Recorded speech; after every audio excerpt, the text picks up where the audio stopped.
What up?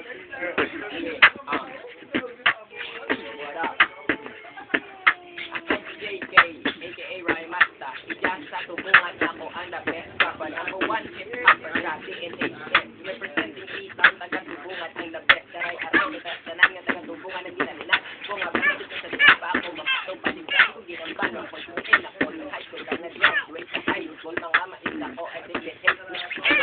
Rap ko sila bagyo basta. Yarin ko sa nga kakapatid ko kung nakagayan ay ga-rap. Now your hands up in the RJC. The best rapper. Ang pangalan ko ay Apoy the Fire. The flame, I'm the best, I'm the boy who will run the track. Diin gamit ang aking bunganga, aking dila, aking mga salita ay pambihira. Masisira ang harang sa gitna. Oo, rapper ka nga, pero makinig ka muna pag ako'y nagsimula na magsalita. JK, yan ang pangalan ko.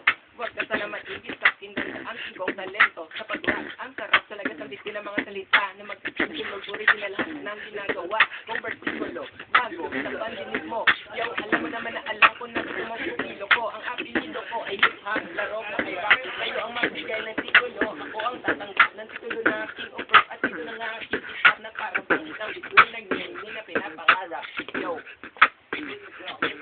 Pangalawang hira ko di matapos. Ang kwento ko may tatlong parte. Di ba ubos ang mga salita, pre? Ano ba ang hinahanap mo? Wala kasi pinutol ko. Tuloy tayo dito sa laro. Itulihin ko ang pagbuka ng bitin. Sinasambit ang mga salita. Yayanisa mo ang mundo ng mga rap.